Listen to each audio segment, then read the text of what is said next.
राधा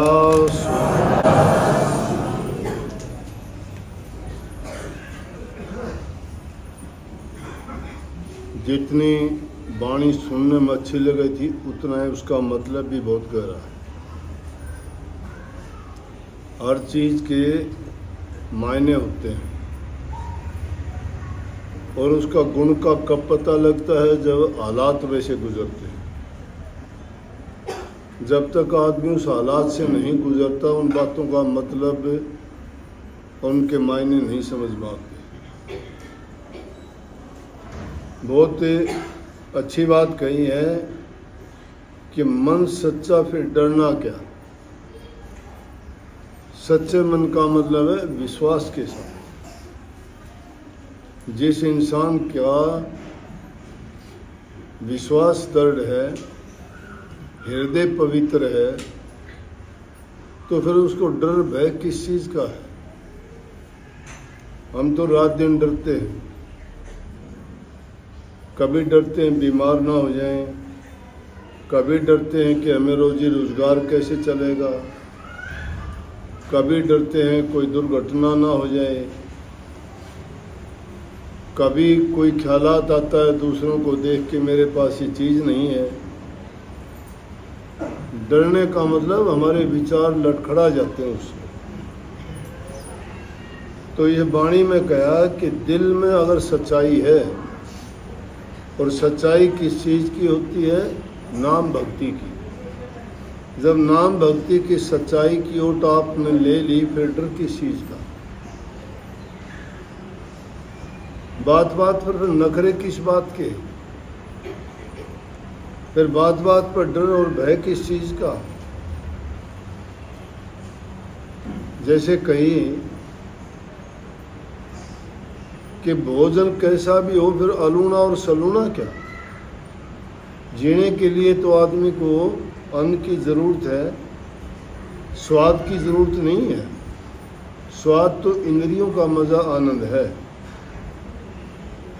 पेट को पालने के लिए, शरीर को रखने के लिए तो सात्विक और शुद्ध भोजन की ज़रूरत है। उसमें ये नहीं देखना इसमें नमक है, इसमें मिर्च है, इसमें मसाले हैं, इसमें खट्टा स्वाद है, इसका मीठा स्वाद। फिर तो हम जीभ के स्वाद के बस खाते हैं, और जो चीज़ स्वाद के बस खाई जाती है उसका नहीं पता कि शरीर में वो कितना नुकसान करती है। इसलिए प्रसाद कहो, खाना कहो, उसको भी 3 भागों में बांटा गया है,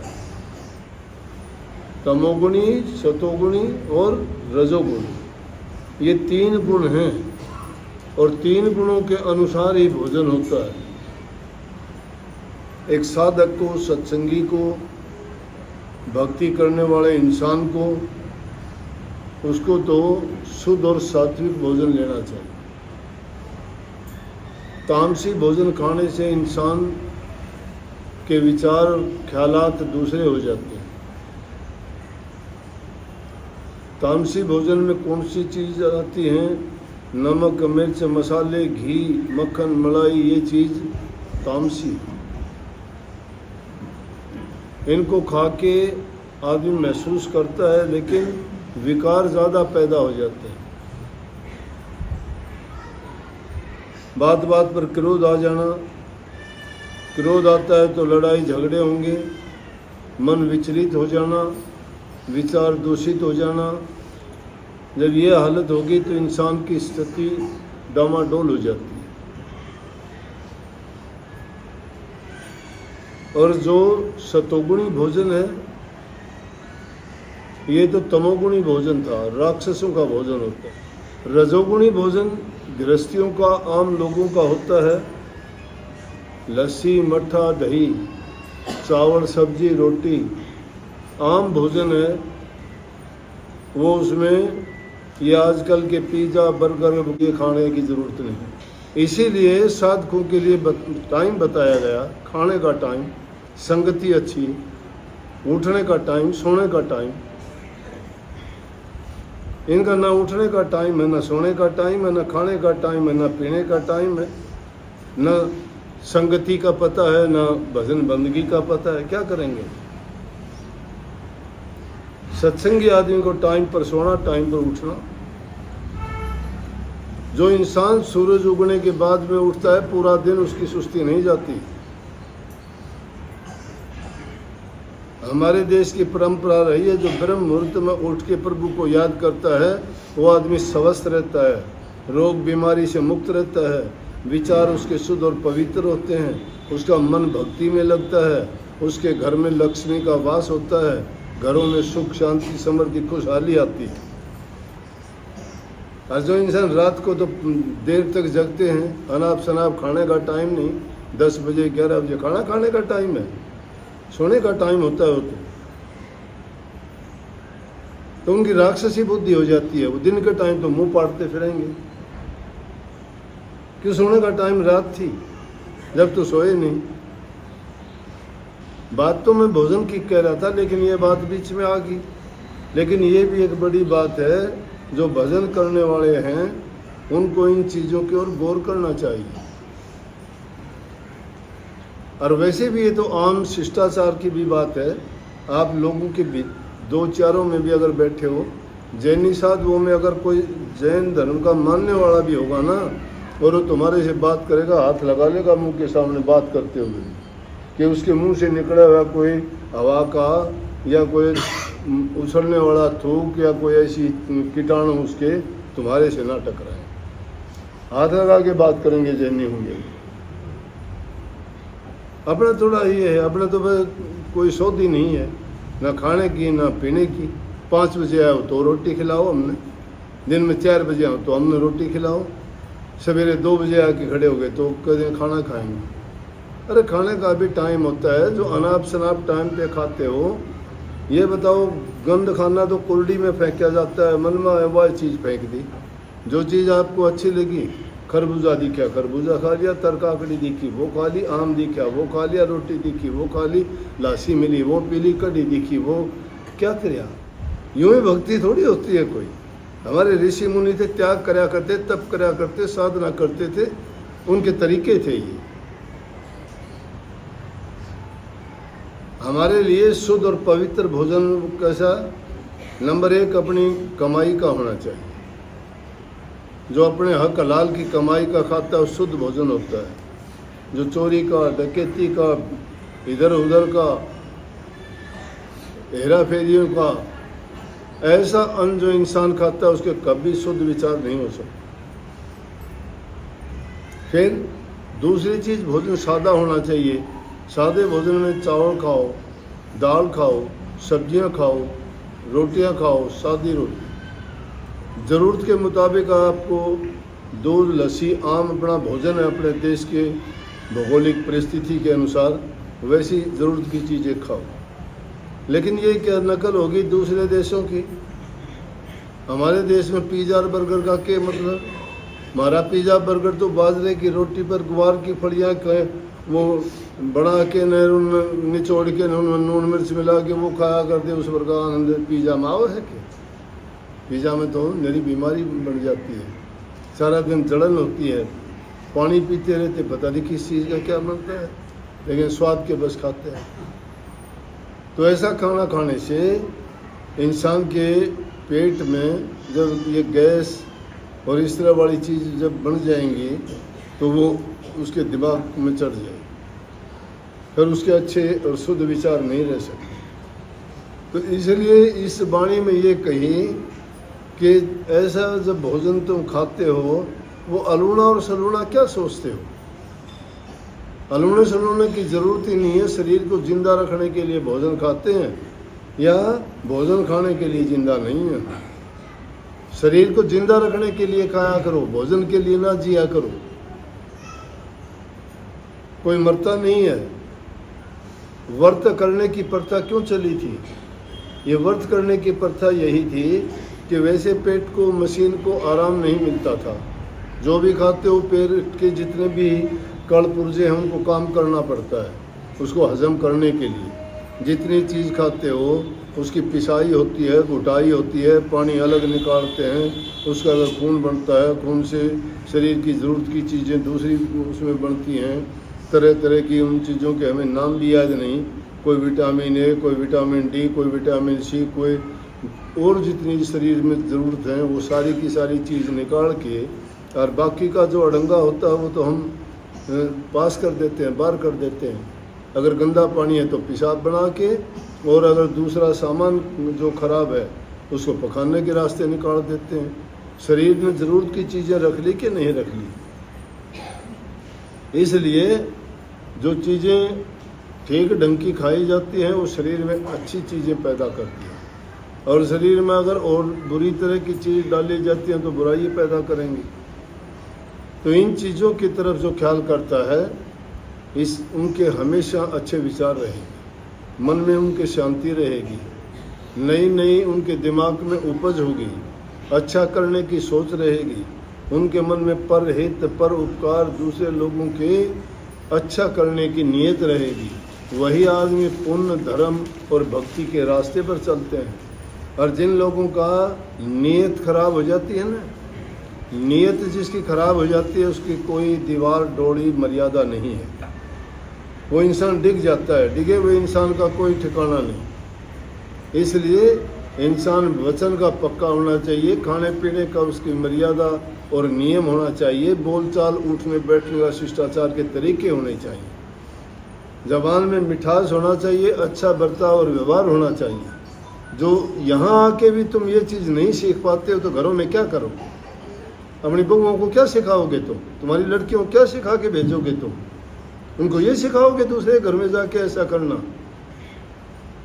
अपनी लड़कियों को अगर अच्छी शिक्षा दे के भेजो तो ये आज रिश्तों की बर्बादी होने लग रही है, नहीं होगी। तुम उनको अच्छी शिक्षा नहीं देते, उनको कभी नहीं कहते अपना जाके घर बसाना, उनको कभी नहीं कहते अगर लड़ाई झगड़ा या कोई बात हुई तो हमारे घर मत आना। आज से अब तक हमारे घर की लड़की थी तो आज तो उस घर की बहू है।